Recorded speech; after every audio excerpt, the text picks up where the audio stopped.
And now, a couple of words about our speaker. Chet Kerr and his wife, Heather Thomas, have lived in Irvington for over 23 years. After practicing law in New York City for over 30 years, he left his firm in 2016 to do new and different things.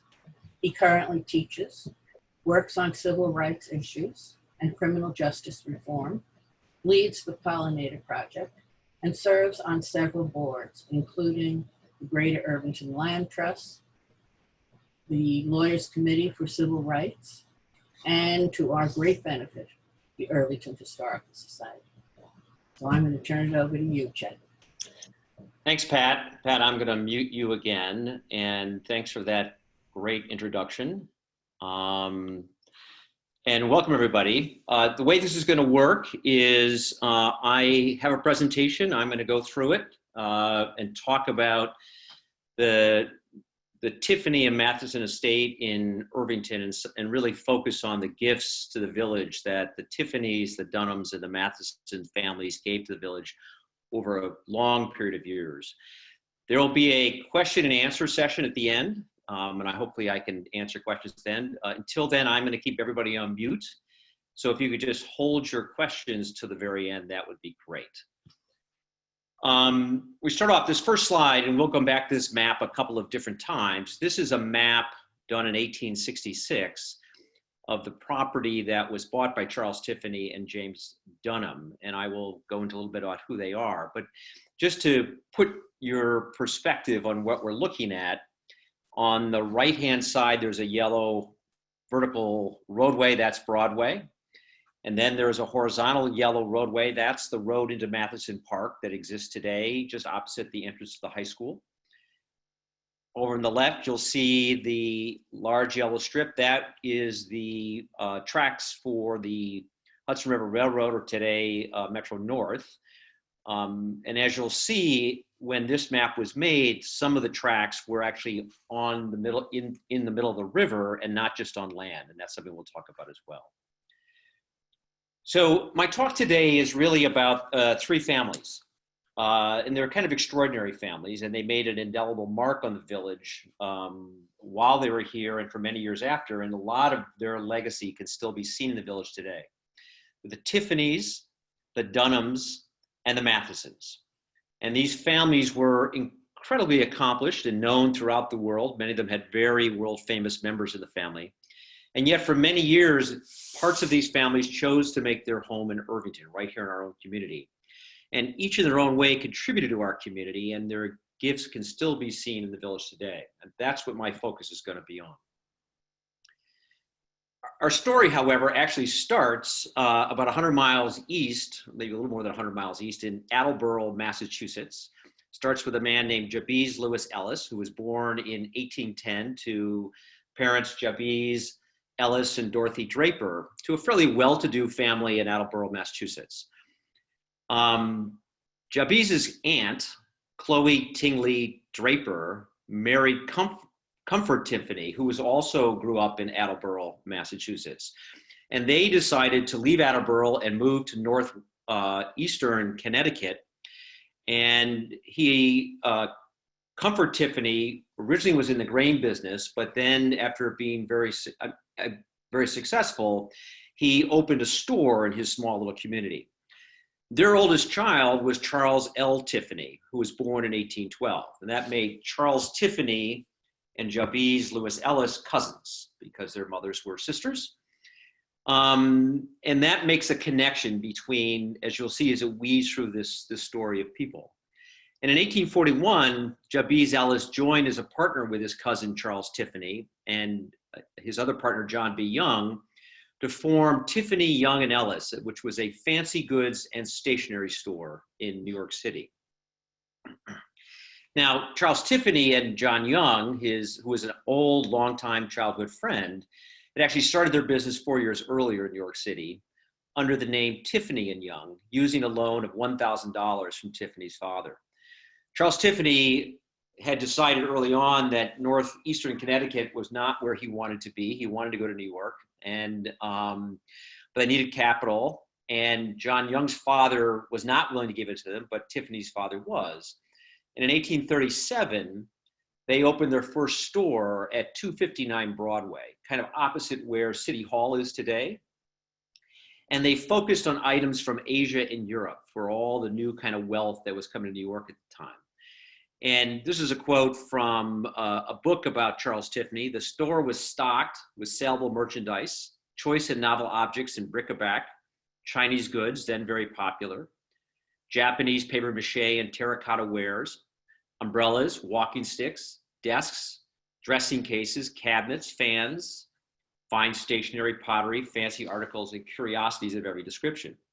And the way they actually did their business was Charles Tiffany would go down to the docks as ships came into the harbor of New York, and would go talk to all the captains to see if they had anything that they wanted to sell after their voyage to New York.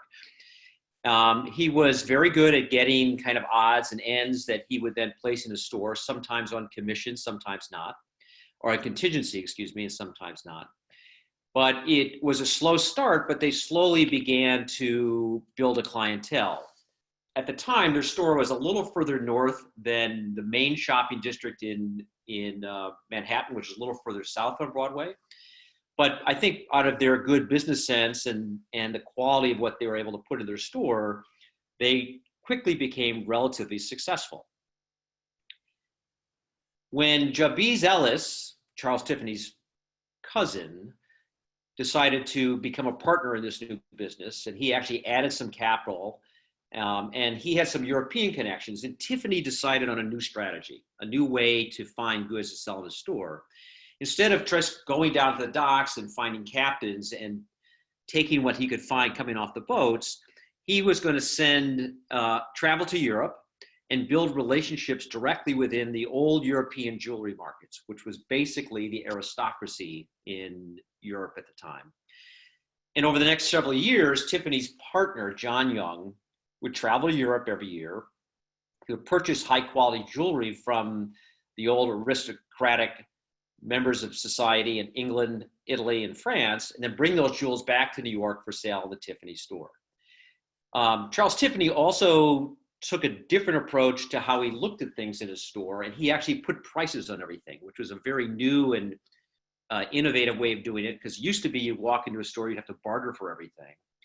But he put prices on them and stood behind those prices, and the quality of the jewels that he was offering for sale were very good. In 1848, there were political disturbances in Paris, and King Louis Philippe abdicated, and that caused the price of diamonds to fall 50%. And Tiffany and his partners quickly traveled to Paris and purchased large collections of diamonds and other gems for sale in New York. And among the gems they purchased was a group of diamonds and a stomacher, which is one of those things at the front of a vest of a dress that had been worn by Marie Antoinette. And this was really the first time where they kind of made a real inroad into the royalty of Europe. And that began a long series where over the years, they would go and buy jewelry from royalty, bring it back to the United States, and offer it for sale in their store. This is a copy of the first Tiffany catalog, which was published in 1845. You'll see it says Catalog of Useful and Fancy Antiques, imported by Tiffany, Young and Ellis. And it notes it's for sale at fixed prices for cash only, as I said. And almost everything was imported. And when the store began, it had kind of a whole variety of odds and ends. It was starting to move toward more high quality goods and a lot of jewelry that the society people within New York City, the more wealthy society people, were beginning to recognize and beginning to want. And the store continued to become well-known and very successful in New York City. And as the business grew, Tiffany began to manufacture jewelry in the United States and gold jewelry. He also began manufacturing sterling silver pieces using the English standard of sterling silver, which was 925 over 1,000 fine, which is very high quality silver. And some of the things they did, he worked to try and sell unique pieces, trophies, or large bowls or whatever for occasions, celebrations. And the Tiffany company's work was of extremely high quality, and in the coming years would be seen as some of the best in the world.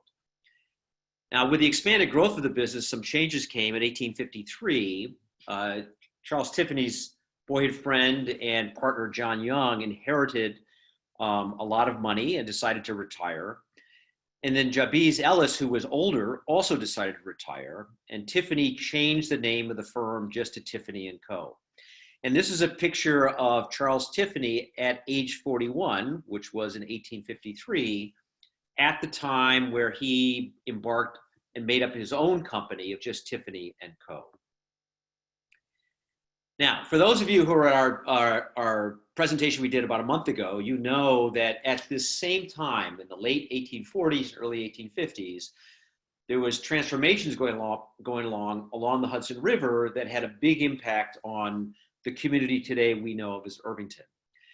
And specifically in 1846, New York State passed an act to authorize the construction of a railroad from New York to Albany up the east side of the Hudson River.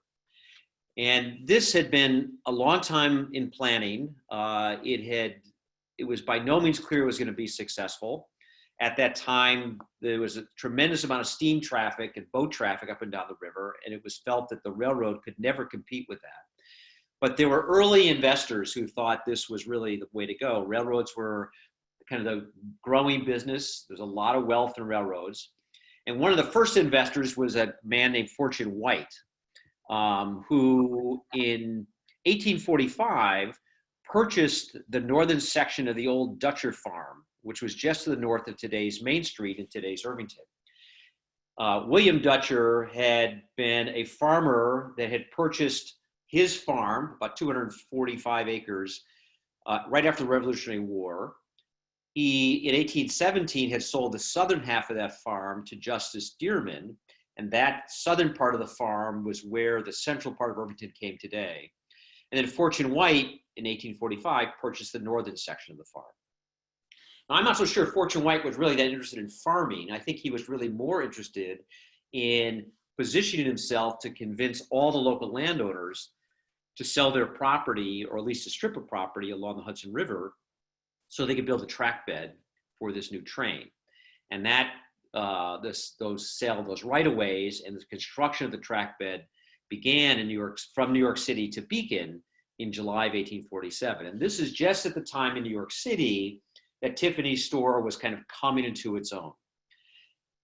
And then after convincing his neighbors to sell their land for the track bed along the river in 1849, White sold his farm, and he sold it to Jabee Ellis, who was Charles Tiffany's cousin and business partner.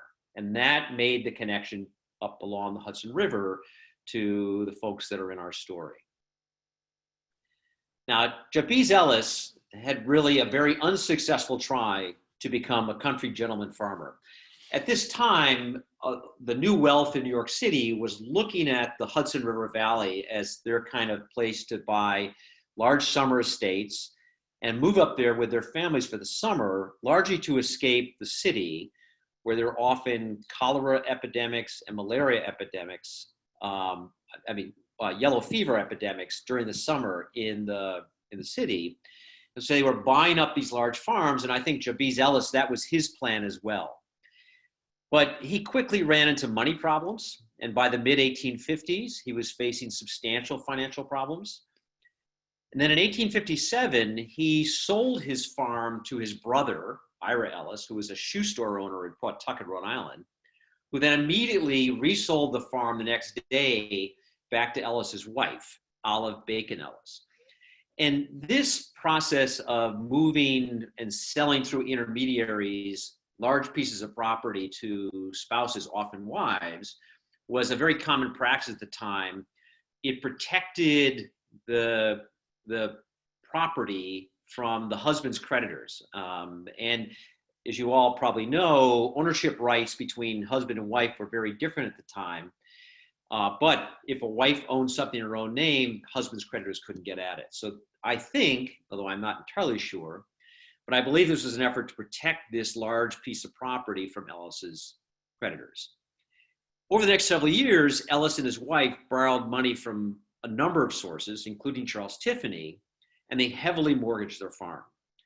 And then in 1859, they actually leased the western part of the farm. That was the part of the farm. The farm was located just above where the central part of Irvington is today, between the Hudson River and Broadway. And it was known as the Old Brown Jug Farm. And they leased it to a guy named John Stanley, who was a business associate from Rhode Island that Jabee's mother had a family, distant family relationship with. Finally, in May of 1863, Jabez and Olive Ellis sold all of their property in Irvington between the Hudson River and Broadway to Charles I Tiffany and James L. Dunham. And Tiffany and Dunham bought the property together, so they had an equal, undivided interest in all the property they bought. At this point, Charles Tiffany was 51 years old and was now the highly successful owner of Tiffany & Co., which was a leading merchant in diamonds, gold jewelry, and sterling silverware. And he sold these goods not only here in New York, but in Europe, and people came from all over to purchase things from Tiffany because of the quality of their goods. James Dunham, who was the other person who purchased this property with Tiffany, was a 37-year-old banker, and he was married to Charlotte Tiffany Morse, Charles Tiffany's niece. So he was essentially Charles Tiffany's nephew-in-law. And together, they jointly purchased from Ellis approximately 50 acres of largely open farmland running from what is today North Broadway down to the Hudson River. And this is the map we started off with, and this map shows the position and the property that Tiffany and Dunham purchased. Again, the line along the bottom, that's the northern stretch of what is today the Main Street area of Irvington. On the right-hand side is Broadway. On the left-hand side is the railroad tracks for then the Hudson River Railroad.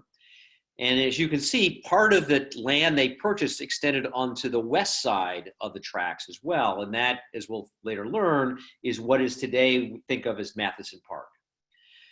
And again, what's interesting is that at the time this land was purchased in 1863, and this map was actually done in 1866, at the northern part, the railroad was actually out, the railroad tracks were out in the river, and there was actually a dock between the railroad tracks and the landfall on the upland that Tiffany and Dunham owned. And this map, which was done in 1866, demarks how Tiffany and Dunham thought they would separate up this large 50-acre piece of property. Now, the Tiffany family in 1863, it was Charles Tiffany and his wife, Harriet Olivia Avery Young. She was actually the sister of his ex-partner, John D. Young. And they had 4 children when they bought their estate in Irvington. They had actually had 2 other children, but who had both died very young. But in 1863, their children were Anne Olivia Tiffany, who was born in 1844, who was then 19 years old. And she didn't stay in Irvington very long. She married in 1871 and moved to Connecticut. Then their son, Louis Comfort Tiffany, who was born in 1848. And at this time, when they purchased the property, he was at a military academy in New Jersey and graduated a couple years later. Their daughter, Louise Harriet Tiffany, who was born in 1856, and she never married and continued to live with her parents for many, many years in New York City. And then their youngest son, who was only 3 years old, was Burnett Young Tiffany, who was born in 1860. And it turned out he turned out to be the black sheep of the family, just as an aside. He was very spoiled, grew up in a very privileged home, never worked very much. And when near the end of Charles Tiffany's life, Tiffany had provided a will for all of his children to get a substantial amount of wealth. And he prepared a codicil right at the end, which came out after he died, in which he cut Burnett Young Tiffany out of that and basically gave him a very modest income and said that he just didn't trust him and thought that he was not handling himself very well. Charles Tiffany was a very strict, disciplinary, a very focused kind of guy, and Burnett didn't fit the bill. And it turned out that he ended up having a number of creditors go after him, and after Tiffany's estate, trying to pry money out of Tiffany's estate without much success. Now, the Dunham family, again, the other family that purchases property with Charles Tiffany in 1863, James Lawrence Dunham and his wife, Charlotte Tiffany Morse, purchases property for all the members of James's immediate family. His father was Edward Wood Dunham. In 1863, he was 69 years old, a co-founder and first president of the Corn Exchange Bank, and he was a close associate of David Dows. And most of you probably know, David Dows was a very, very successful grain merchant who also lived in Irvington, right essentially at the end of what is today Dows Lane. And Edward Wood Dunham and David Dows were close business associates. James's older brother was Edward Dunham, who was born in 1819. Then his younger brother, Carroll Dunham, who was born in 1828. And as we'll hear, he became one of the leading homeopathic physicians of his time and became world famous.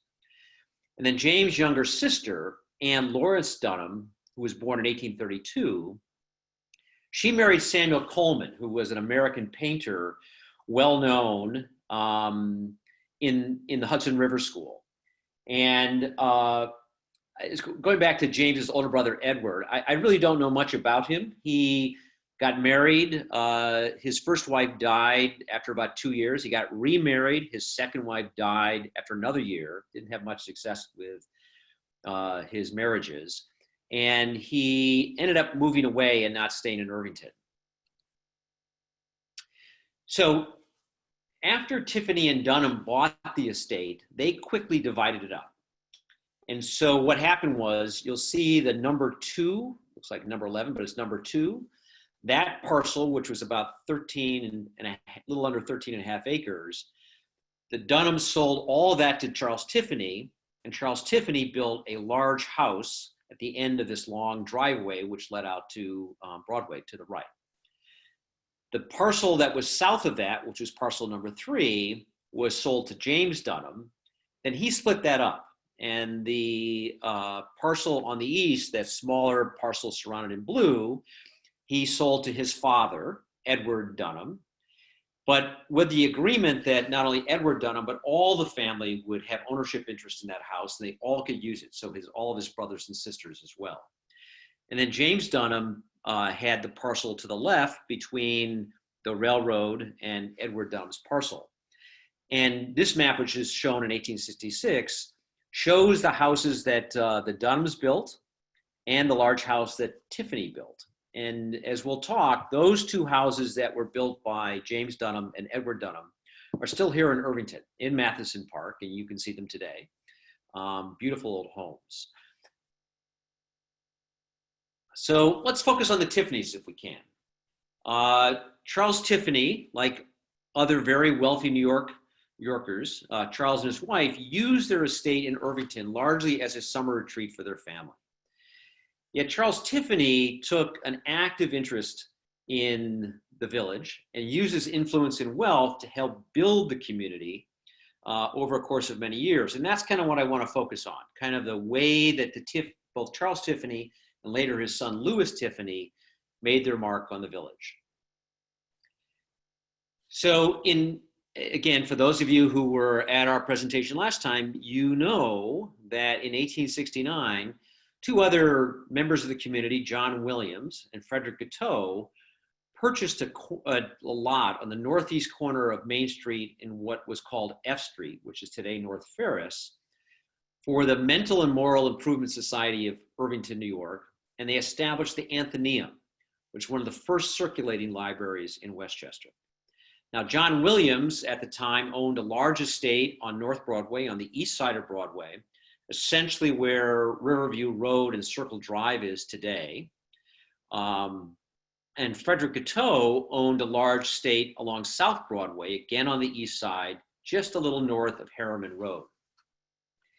Charles Tiffany was a longtime trustee of the society and a big supporter of it, and gave books to the Athenaeum and really helped it flourish. And in 1892, the trustees of the Mental and Moral Improvement Society of Irvington, New York, donated this land to the village on the condition that the village continue and maintain upon said premises a free reading room and a library. And as you know, this parcel was where Town Hall was built in between 1902 and 1905. And based on this obligation the village took on to the Mental and Moral Improvement Society of Irvington, when they built Town Hall, they built a reading room, which today is called the Tiffany Reading Room. And that is an open room where you can go, and it belongs to the Irvington Public Library, you can go and read books. Another important thing that Charles Tiffany added to our community was his relationship with the Presbyterian Church of Irvington. The Presbyterian Church, as you know it today, actually began in about 1855. There was a group of citizens, residents of the village at the time, who wanted to start a Presbyterian church. It was actually started on property right off Main Street for the first couple of years, but it was then recognized by the Synod in Westchester, and they formed what was called the Second Presbyterian Church of Greenburgh. And initially, it was located on a strip of property on the east side of Irvington, where Immaculate Conception is right now, the southern part of that property. There's a very old house built in 1853, which is the manse for Immaculate Conception. That was actually part of the Presbyterian Church, and the church sanctuary was next to that. And that it was there for about 2 or 3 or 4 years. But in 1867, Charles Tiffany and Edward W. Dunham, who was the father of James Dunham, sold part of their estate along Broadway to the Presbyterian Church for a new sanctuary. And this is a map done in 1867. And you'll see on the right-hand side, that is Broadway. And the left, that's the old Croton Aqueduct. And the road that says entrance to lands of Tiffany above, that's what is the road today that goes into Matthiessen Park. And that was the lot that was sold to the Second Presbyterian Church of Greenburgh, on which they were going to build a new sanctuary.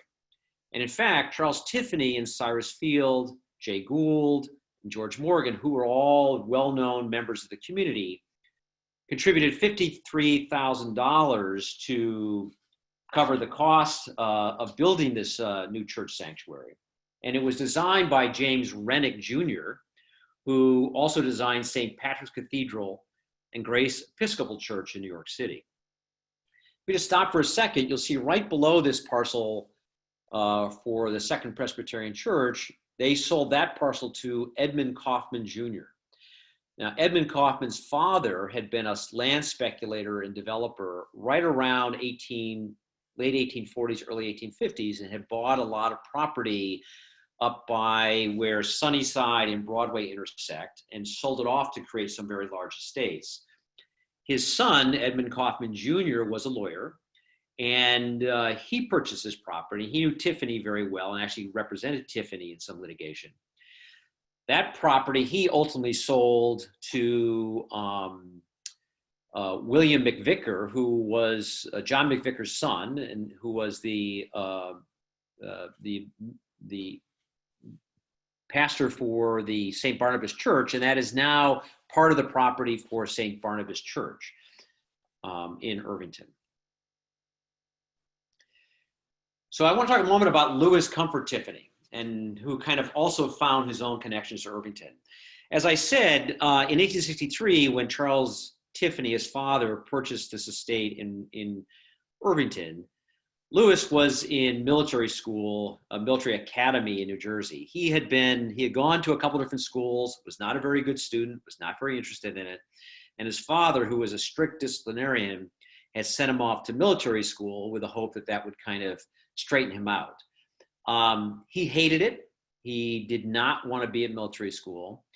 But he finally graduated in 1865, and his father had hoped that he would follow him into Tiffany & Co. into the business and ultimately take over the business.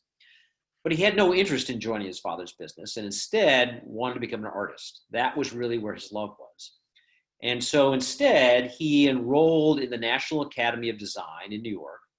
And over the next several years, he spent a substantial amount of time during the summers in Irvington studying painting under Samuel Colman, who, as I said before, was married to Anne Lawrence Dunham, and who Anne and Samuel Colman were living in Irvington at one of those two houses that the Dunhams had built in the southern part of the estate. Samuel Colman had kind of come into his fore in the 1850s, as I said, as a painter in the Hudson River School. And when he lived in Irvington for several years, spent a lot of time painting here. And the painting on the upper right is called Hudson River from Irvington. It was painted in 1867. And that painting was actually done from the front lawn of what was Strawberry Fields, and which was the John Williams estate on the east side of Broadway. Strawberry Fields is a mansion that is still here in Irvington today. And you can't really stand on its front yard and see this vast expanse as you could back then, but it's a beautiful location, and it reflected much of the same kind of texture and design of a lot of other Hudson River School painters at the time. And the painting at the left is another Samuel Colman scene called Scene at Irvington on Hudson from 1866. Samuel Colman, beyond painting in oils, also painted a lot in watercolors. And that was something that he taught Tiffany, Louis Tiffany. And that became a really important part of Louis Tiffany's own development as an artist as well. And so Louis Tiffany spent a lot of time in Irvington, just walking the fields and painting and drawing. And this is a quote from a preface to a catalog for the Seattle Art Museum written by Michael John Burlingham, who was the great-great-grandson of Louis Tiffany. And it's from the lush blooms of wisteria that frame the view from the piazza of Tiffany Hall to a dragonfly alighting on a dandelion seed ball in the fields below. Louis absorbed the profound sense of the organic that became his leitmotif in glass and every other medium he tackled. And the painting on the left is a painting done by Tiffany, and I'm not exactly sure whether it was 1867 or 1868 or 1869. The word at the time was Tiffany was a so-so painter, but he really developed his sense of color and thinking about taking art in a lot of different directions, which ultimately led him to do what he did in moving into glass and interior design and the like.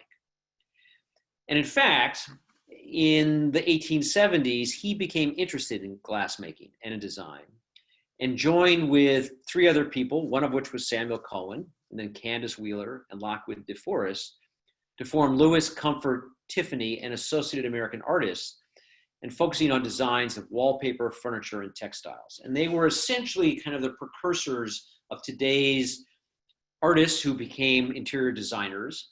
And their model was to basically design the interiors of very large estates, and with very rich, beautiful artistic structures and views and the like. And in 1885, he formed his own glass company called the Tiffany Glass Company, later known as Tiffany Studios, and built a large factory out in Corona, Long Island.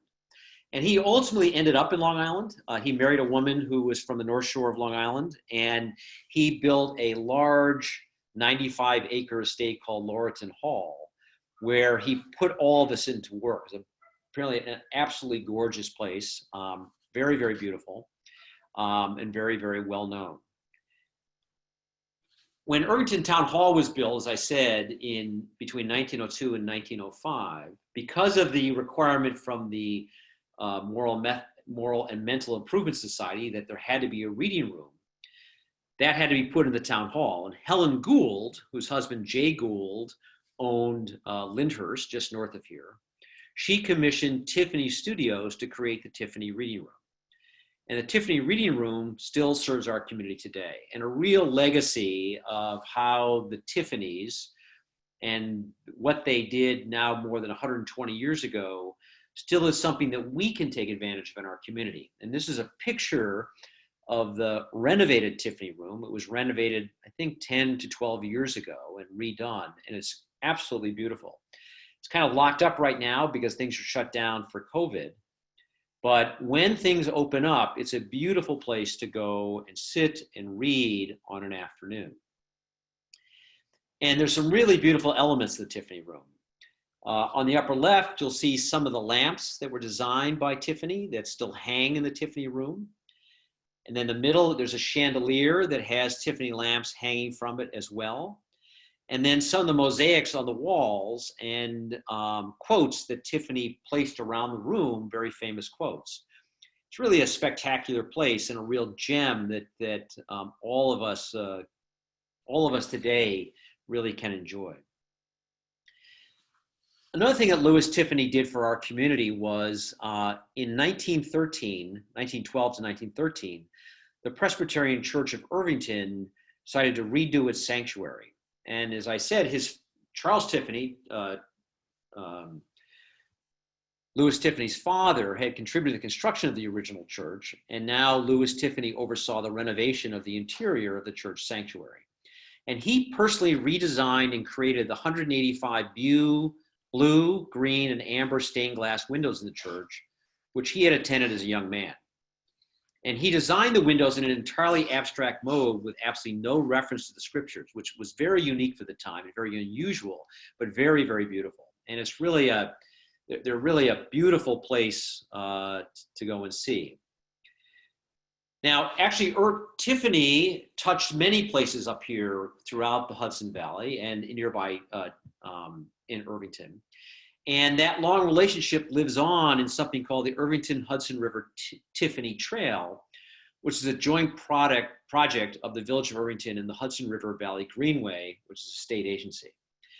And there are locations on the Tiffany Trail in Irvington, some of which I've mentioned. And then there's other ones up in Terrytown, south of here, whatever. And it's just a beautiful day if you want to go spend and see some of the wonderful artistry that he's done. Here in Irvington, again, there's the Tiffany Reading Room, the interior of that. There's the Irvington Presbyterian Church, the stained glass windows.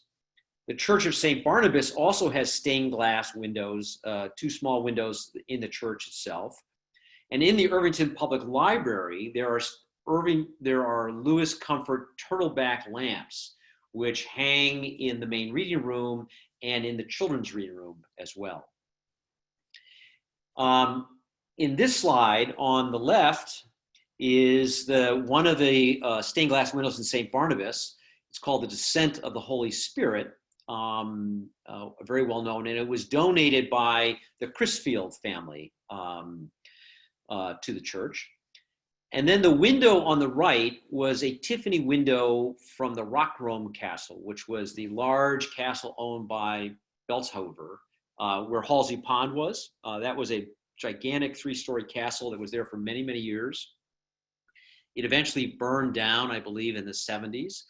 But this window was saved and is now in the Corning Museum of Glass in upstate New York.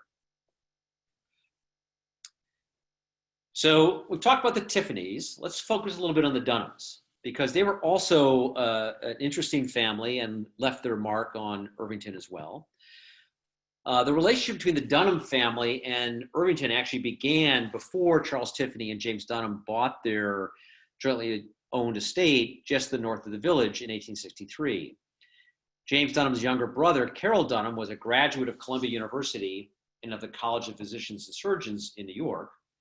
And he and his wife actually leased a cottage between North B Street and North C Street in 1862, the year before his brother and Charles Tiffany bought their large estate. Then in 1864, Carroll Dunham and his wife purchased a large group of lots between North D Street and North E Street, Dutcher and Eckert today, that was just south of and abutted the larger property that his brother James had purchased. And in this map, this is a map from 1868 of parts of the Tiffany estate and the very northern part of the Main Street area of Irvington. And there you see the two Dunham houses we saw on the map before, the Tiffany house. And then just below that, you'll see there's a large house and it says Dr. C. Dunham.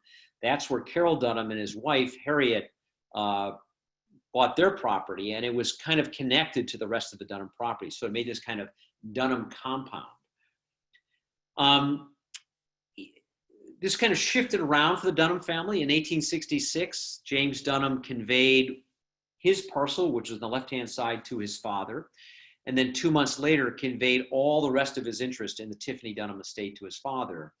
And so it really became the father, Edwin W. Dunham, and Charles Tiffany that managed this large estate together.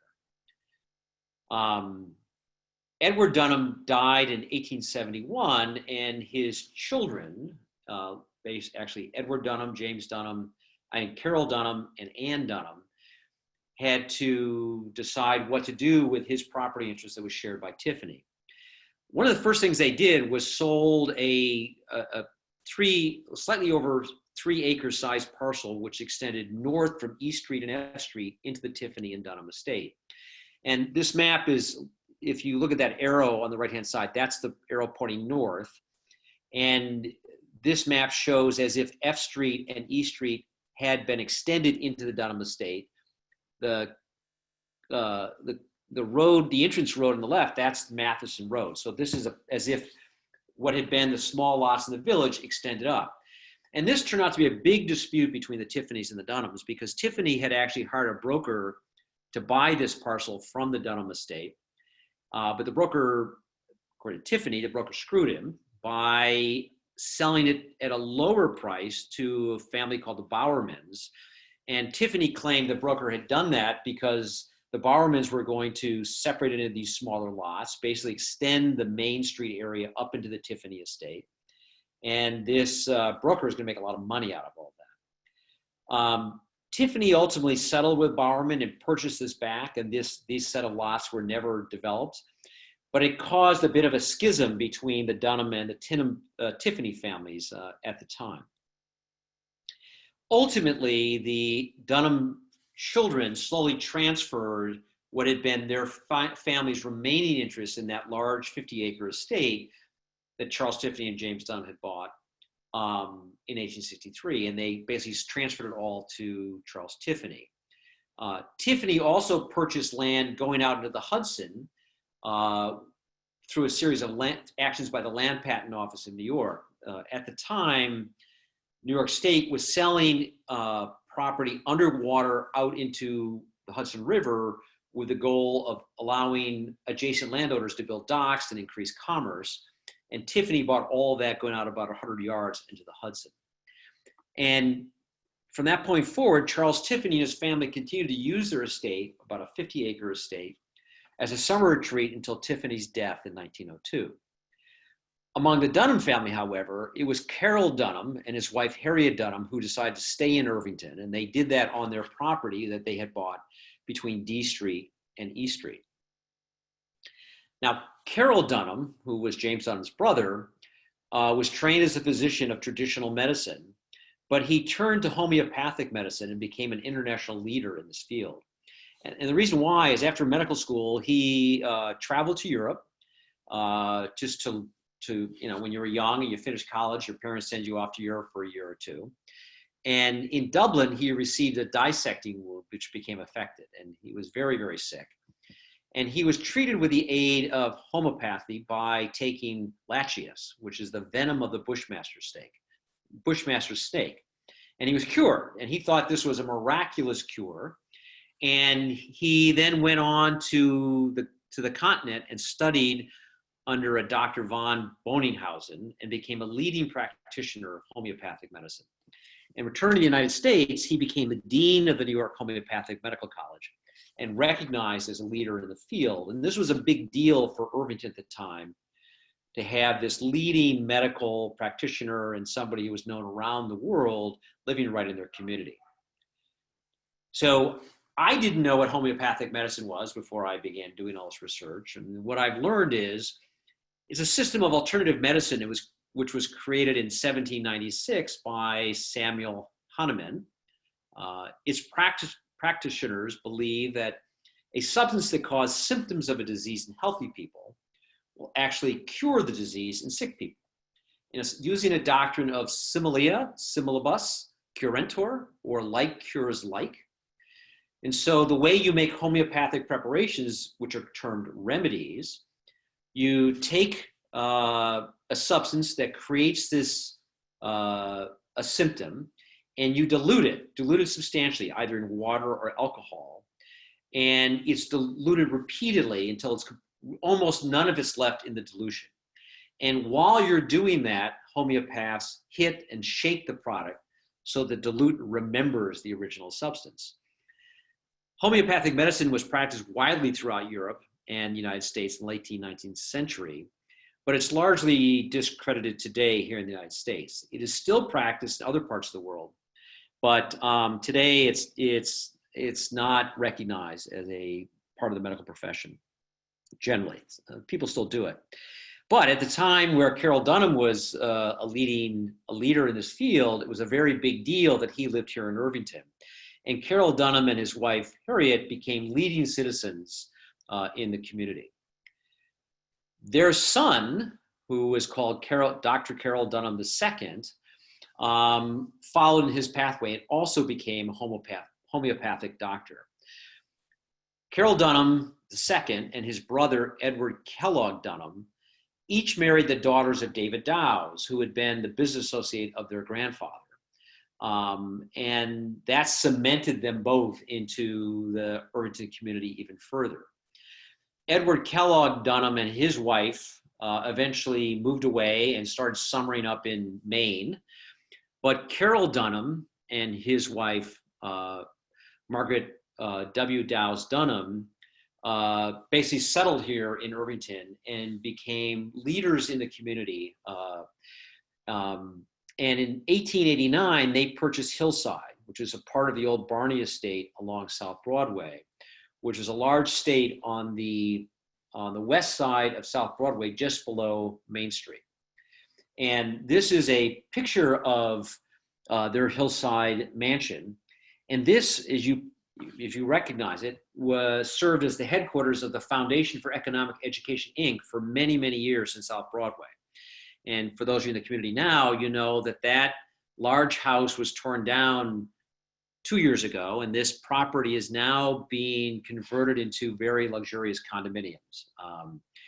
That long driveway that goes off South Broadway, just as you're going down to Harriman, that leads up to this, where this house was.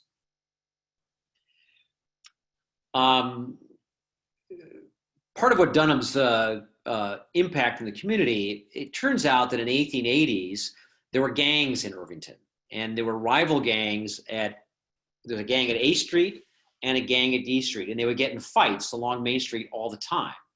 And that led to the residents of the village to decide we needed to create a social club that would provide a more positive environment for social interaction for our youth here in Irvington, kind of an ongoing theme.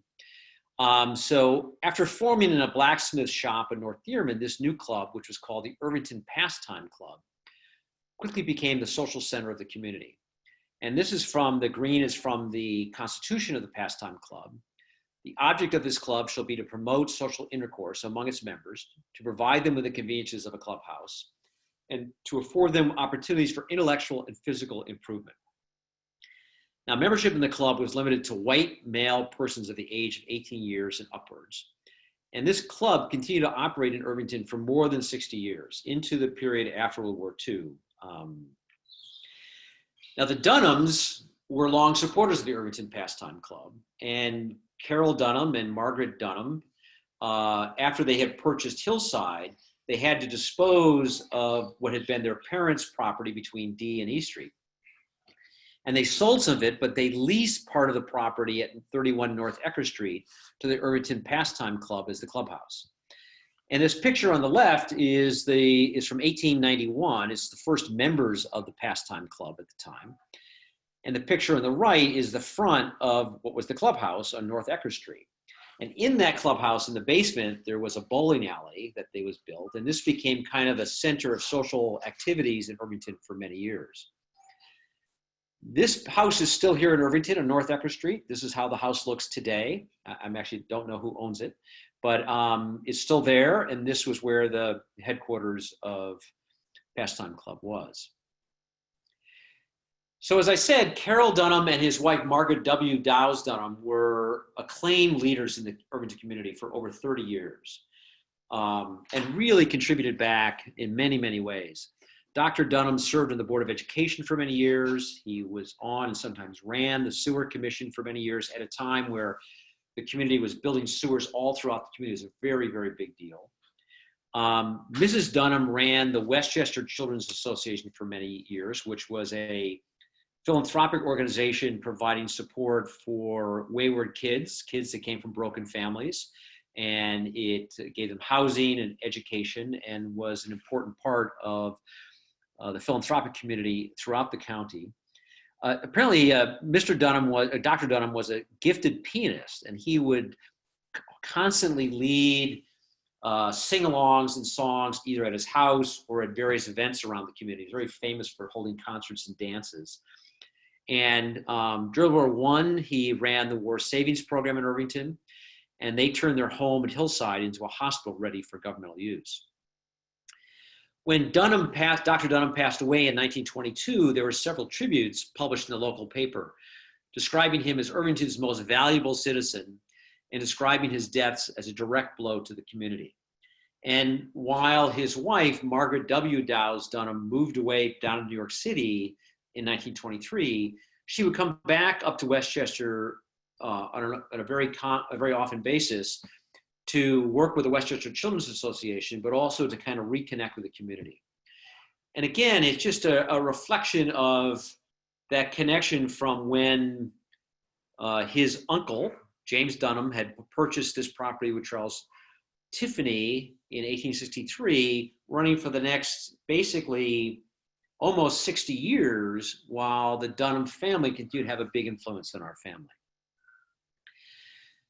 So we've talked about the Tiffanys, we've talked about the Dunhams.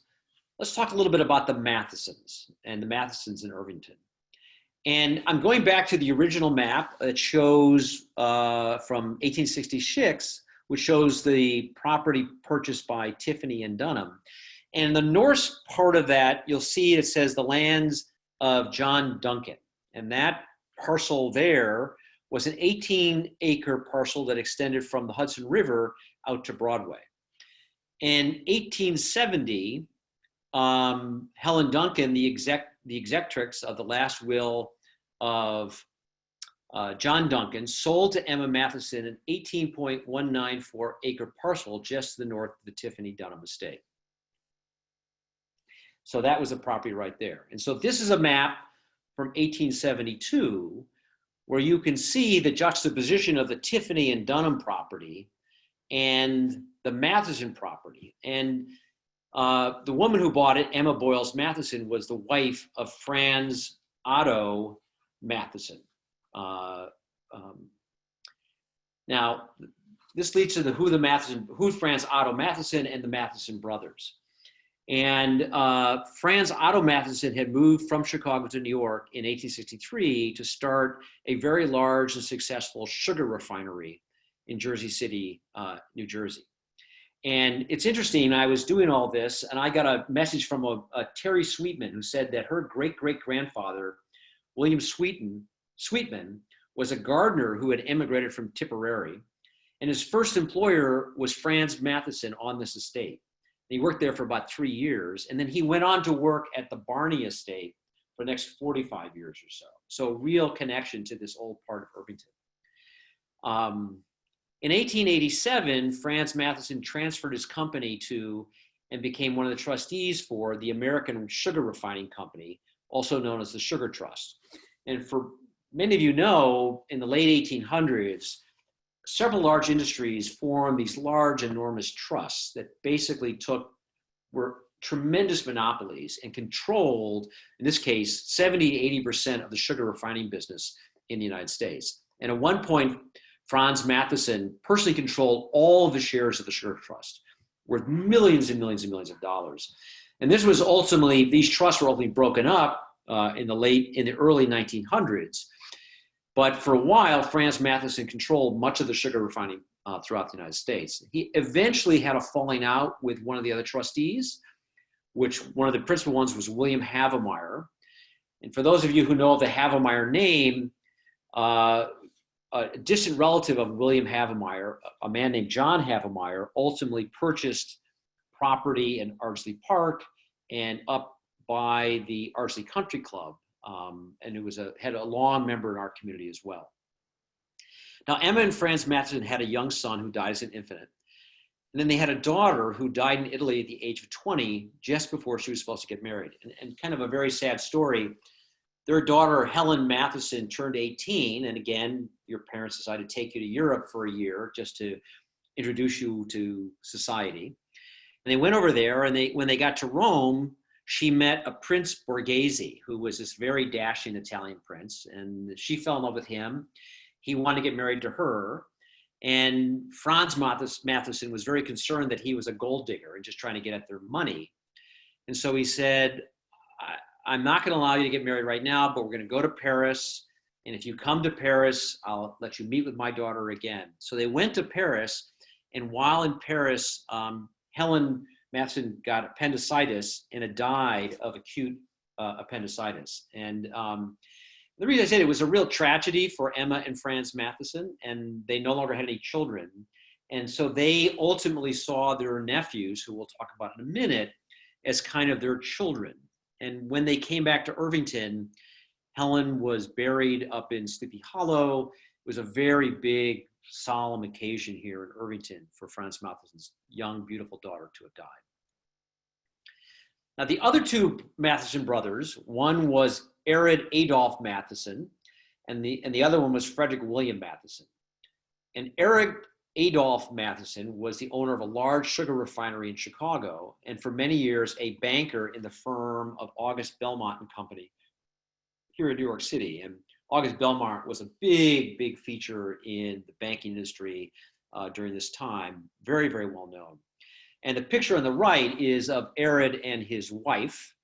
And then the picture in the bottom left is Frederick William Matthiessen, who with his partner basically developed the zinc industry in the United States.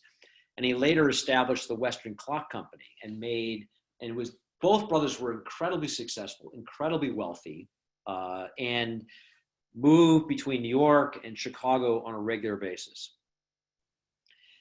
Now, Arrid had a son named Conrad Henry Matthiessen, and Frederick had a daughter named Etta Wilhelm Matthiessen, and they married in 1888. They're obviously cousins, but they married at the time.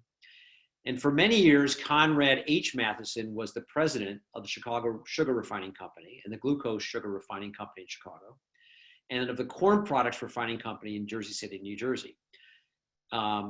Very, very successful, incredibly wealthy, in large part because, again, much of the sugar refining business was essentially a trust at the time.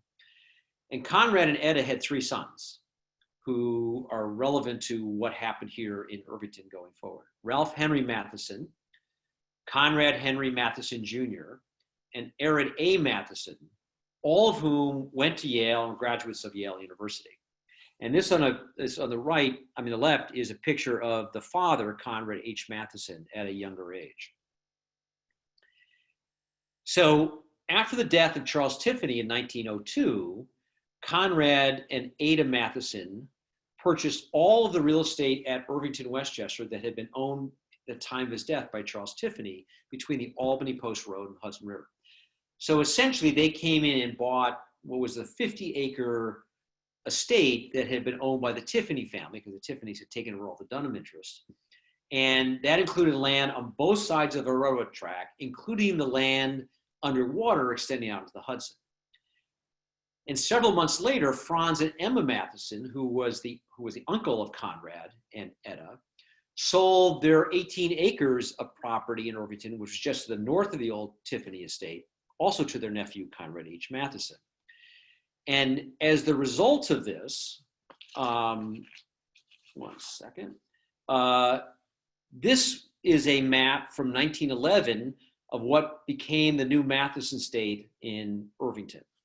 And again, just to get yourself oriented, on the right-hand side is Broadway. On the left-hand side is now the New York Central and Hudson River Railroad. You'll see at the bottom of the map, that's the Main Street area of Irvington. The line that kind of curves through on the right-hand side, that's the Croton Aqueduct. And you can see the homes that had been built by the Tiffanys and had been owned by had been built by the Dunhams, then owned by the Tiffanys, and were now owned by the Mathiessens. Interesting, the parcel on the upper right-hand side, which is Daniel L. McElroy, in about 7 or 8 years, that parcel was sold to Madam C.J. Walker, and that's where Villa Lawaro is today. And you also see the Presbyterian Church and the St. Barnabas Church on the part of what had been the Tiffany estate that Tiffany had sold to create the grounds for the Presbyterian Church. This is an article from 1917 about swimming on the point. And the point was the part of the Matthiessen property which is on the west side of the tracks. And again, this is the 1911 map. You'll see it's just north of where the main part of Irvington is, and just where the dock area is on the other side of the tracks. That was a was owned by Matthiessen, but he approached the village and offered to allow the village residents to use it as a park. And in fact, it had been used as a park for many years, possibly by Tiffany, and when Matthiessen first purchased the property in 1902. But there had been a substantial vandalism on the property, and so for a number of years, Matthiessen has said he was not going to allow people out there. But in 1917, he said he'd be willing to reopen it for community use. And in response, the village created a civic league of local citizens who went in and helped build beach houses, changing rooms, and to use as a beach going forward. And this was really important because there was no access to the river that was not an industrial site or purely private property far to the south and far to the north. So this allowed Irvington to have a very unique place along the river for residents and non-residents to come and swim in the river and cool off in the summer heat.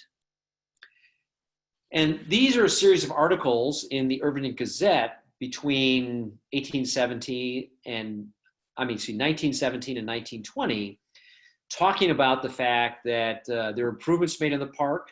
It was one of the most beautiful places along the river. It was incredibly well patronized in hot days. In fact, on these kinds of days, there'd be hundreds and hundreds of people in the park, many of them swimming, many just using it as a picnic grounds. And it was incredibly well used part of the village, both from East Irvington and from all over Irvington itself. And in June of 1922, Ralph Matthiessen, who was Conrad Mathiessen's son, finally offered to the village to kind of formalize this relationship and offered to lease the use of Matthiessen Park as a recreational ground to the village. And in July of 1922, the village entered into that lease, agreeing that the property could only be used as a public park with properly regulated bathing and other water rights. And so from then on, from 1922 to the mid-40s, the Mathiessens would renew this lease every year and basically give this beautiful amenity to the village and village residents to use during the summer. During the 20s, Conrad and Etta Matthiessen transferred their estate to their sons. First, they sold much of the property that had been the Tiffany property to their son, Ralph Matthiessen, and he in turn split it up with his brother, Aaron Matthiessen. And then Conrad and Etta Matthiessen transferred what had been the northern part, that 18-acre on the north, to their other son, Conrad H. Matthiessen Jr. Conrad H. Matthiessen Jr., however, sold his estate back to his other brothers and moved to California in the late 20s. And according to family lore, Conrad and Etta had a very unhappy marriage. And it was a famous story that Conrad had his wife followed by Pinkerton for years without any real reason. He just wanted to have her followed to check up on her. And so she would, in the society pages, would constantly be that she would stop and ask the Pinkerton detective following her whether he needed tea or whatever. It was kind of a running joke in society in New York. And it kind of reflected who Conrad was. According to when he died at his funeral, his grandson said that his funeral was an occasion of quiet celebration. He was not well liked at all. Now, at this time, Ralph Matthiessen was the founder of General Time Corporation, which was created out of companies that had been created by Frederick Matthiessen, who started West Clock many years ago. It was a very, very successful clockmaking company. He was a very successful businessman. His brother, Aaron Matthiessen, was an architect and lived in Irvington on Fisher's Island in Stamford, Connecticut. Was a successful architect for many, many years. And he was very active in conservation work. He was on the Audubon board for many, many years. And then their other brother, Conrad, who after graduating from Yale in 1916, went to Europe and learned to fly and was a pilot in the Royal Flying Corps in the beginning parts of World War I, and flew for the American Army Corps in World War I. Then after returning to the US, he, as I said, eventually moved to California and worked in manufacturing for many years. That left Ralph and Erin Matthiessen here in Irvington, who slowly divided up between themselves what had been their parents' larger estate. Now, Ralph Matthiessen and Madge, his wife, built this home in what we think of today as Matthiessen Park. And this is a picture and drawings from a 1928 architectural record showing the house and showing the makeup. This house is still in Matthiessen Park. It's still there. It's being lived in today. It's a beautiful, beautiful home. And so Ralph and Madge, this was their principal residence for many, many years. Their brother Arid and his wife Elizabeth, who ultimately took over the northern part of the park, that 18 acres, the northern side, they tore down the old house that had belonged to Franz Matthiessen and built a new house on this 18-acre property, which their mother lived in for many years after she was divorced.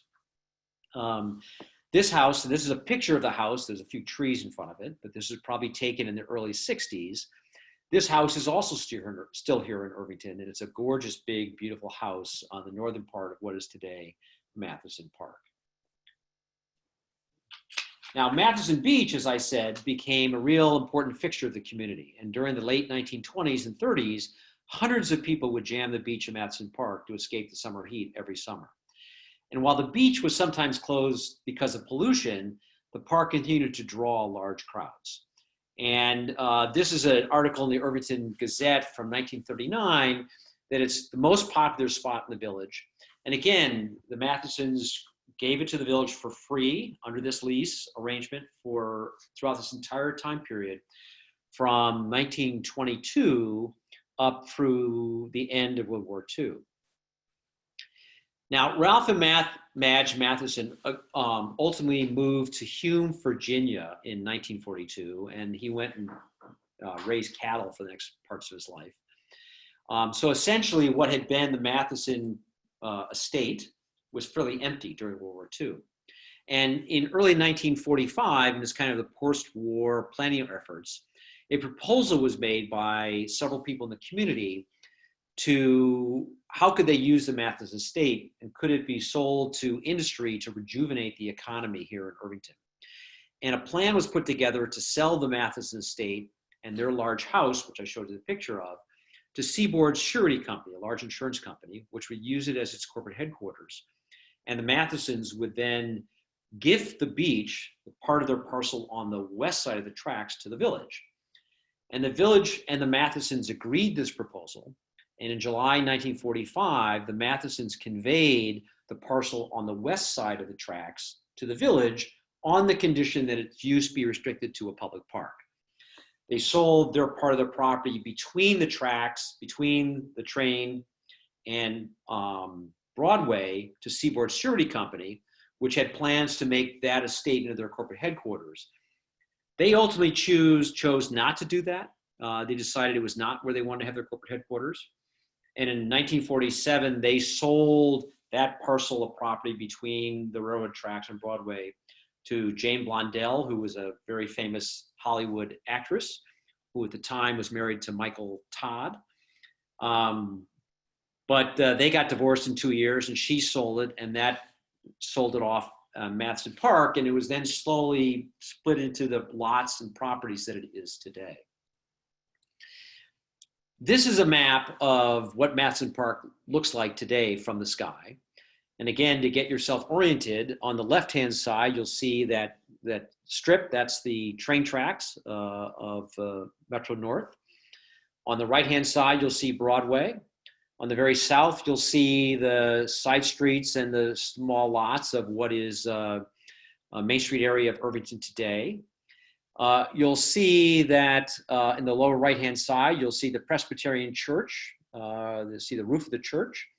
And then marked in kind of orange is the road that goes into Matthiessen Park. And that's the road that goes into Matthiessen Park, just opposite where the road going to the high school is. If you look in the lower left-hand corner, you can still see the two homes that had been built by the Dunhams and that had been used by the Tiffany family for many years. One of the houses has kind of a white roof, and then to the left of it, the house has gray roof. Those are those two houses that are still here. And just above that, you'll see a house that's got a large open driveway with little patches in the middle. That is what had been Ralph Mathiessen's house, and which is still there. And then further in the north, you'll see a large house with kind of a circular drive and lawns around it. That is the house that was Aaron Mathiessen's house, and is still in Irvington today. And also then just to the left of that, you'll see kind of a gray area. That was the old Matthiessen stables, which are still in use today as a house, another beautiful home up in Matthiessen Park. So it's a, you know, I think most people are familiar with this area, but it's a beautiful part of the village. And, you know, much of it reflects this old history of Tiffany and Dunham and the Mathiessens and their contributions to the village over the many years. Now, Matthiessen Park today, and I talk about Matthiessen Park, I'm talking about what we think of Matthiessen Park on the riverside. When it was dedicated in 1945, over 500 people came to that dedication. It was a very big event in our community. The park we know today, however, is actually much larger than the park that was conveyed 75 years ago. When Ralph Mattiessen conveyed the park, it was only 3 acres in size. And if you look at this map, which is from the tax map, you'll see the white area to the left of the gray, which are the tracks. That is the outline of Matthiessen Park today. But in the bottom right-hand side, within the red lines, that is what the park shape was at the time was given by Ralph Mattiessen. And over the years, there was landfill added to enlarge the park. And this landfill has all kinds of things in it. Has 1877 railroad cars, debris from Yankee Stadium, debris from the Stearns Castle, which had been a big castle on the east side of North Broadway, and debris from the Halsey Castle, which, as I said, had been burned down in the 1970s.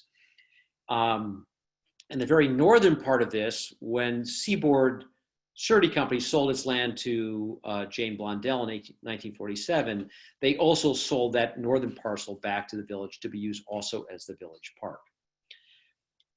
And as everybody knows, Matthiessen Park is today still one of the greatest features of our community. And it's a real legacy from these families who left it for us. And this is a map of the planned playground renovation that is going on right now. For those of you who know, Matthiessen Park is closed because it's being rebuilt. And I think, again, subject to what's going on with construction of the pandemic, would be reopened for next year. And a wonderful element of our community and a wonderful place to be. So that kind of covers my talk for today. And what I would like to do is open this up for questions. If anybody has a question, the way you can go to question, if you go to your screen and under participants and you click on in the black thing that says participants, you'll see a little button that says raise your hand. And if you have a question and you raise your hand, I will see it and I can unmute you and hopefully answer your questions best I can. So let me open it up. If anybody has any questions and they want to raise their hand, let me know. There's a question. Let me see if I can unmute you, Michelle. Oops. 1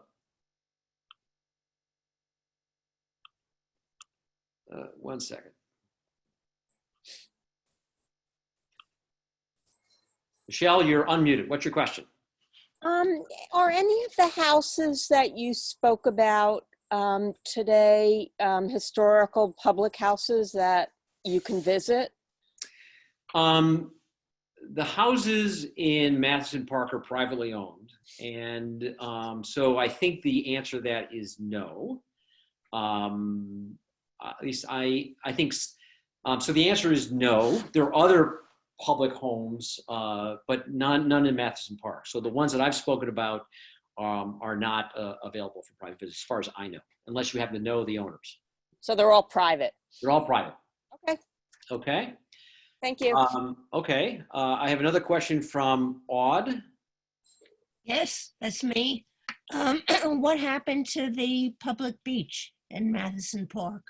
So the public beach, I think in large part because of pollution in the Hudson, the public beach was shut down for many years.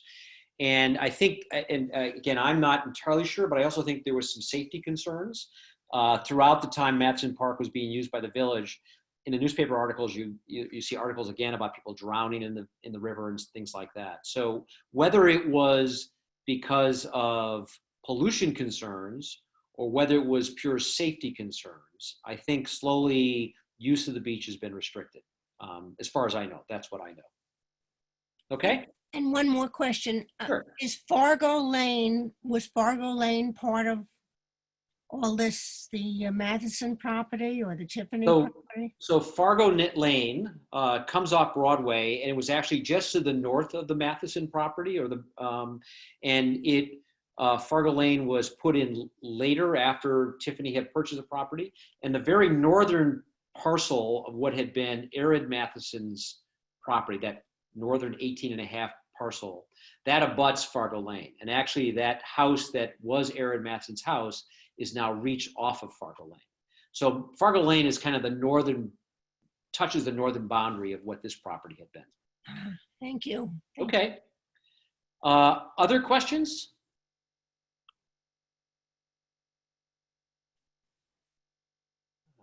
Maybe, oh, there's a question. Hang on.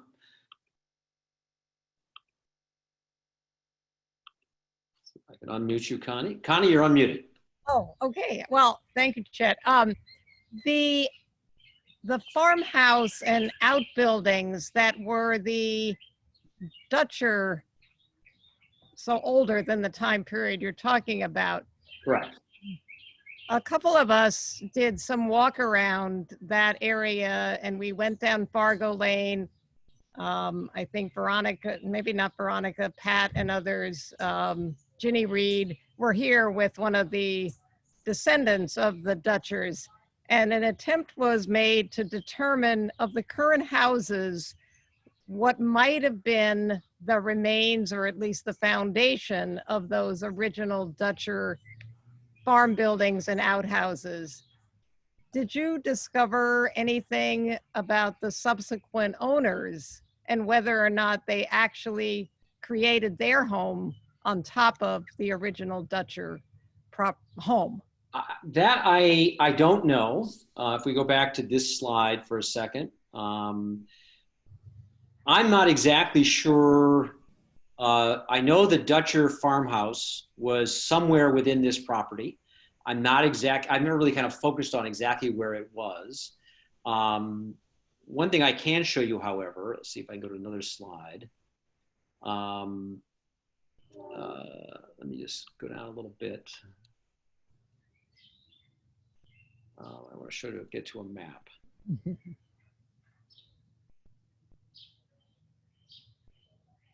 Where when Matthiessen bought the property, right? In this, there's a get my screen clear here. You'll see that in the right along Broadway, it says FOM, and there's a little black thing that was a little house there. That was the old Acker Inn. Right, I know that. Where James Acker was. Yep. But where the Dutcher farmhouse was on this property, I don't know exactly. And I'd be curious if anybody does have that information, but I'm not exactly sure where it was in that property. So I think, not to give you another job, Chet, for another talk, but I could try to hook you up with what we discovered from that visit. Pat might remember a little more because I didn't know the owners of those current homes that we looked at, so I don't remember the names, but Ginny Reed and Pat and others might have some clues about that. And it would be a great additional talk, pushing you back a little earlier time period. Okay, well, let me know. Okay. So David, David, I unmuted you. Thanks so much, Chet. Just a quick question. You talked about the gang battles in Irvington. I found that very intriguing. Can you talk more about that? Well, I don't really know much about the gangs. I just know that that was the origin for the Pastime Club. That came from information that was in the Irvington Historical Society's files. I have not separately tried to figure out the origins of these gangs or whatever, or what they did or what they were focused on. But all I can tell you is that's what led to the Pastime Club. So I don't know more than that at this point. Okay, thanks, Chet. Okay. And then Tony, you had a question. Let me unmute you. Very, very much. I am not from Irvington. I'm from Connecticut. So thank you for letting this intruder come in and listen to your talk. I knew very little about most of your talk. I found it very clearly presented, beautiful slides, and I just want to say thank you very much. You're welcome. Well, thank you for attending. I very much appreciate it. Chet, Yes. this Go. is Joan. Yes, Can you hear me? I can. Okay, I just was wondering, this was a lovely talk, very, very informative, very, very good. Would it be possible, do you think, for us to take a walking tour around Matthiessen Park? You know, you're talking about all these places, and even though I've lived here for X amount of years, I'm not so oriented with some of the places you were talking about. Did you think that would be possible? Well, I think I'm more than willing to walk around. You know, a lot of this is private property, and so Right, I know that. I don't want to intrude on people and their homes and stuff like that. But I think we could probably walk down some of the streets and from afar talk about what we can see. So I'd be more than pleased to do that with you. So we should try to set that up. Okay.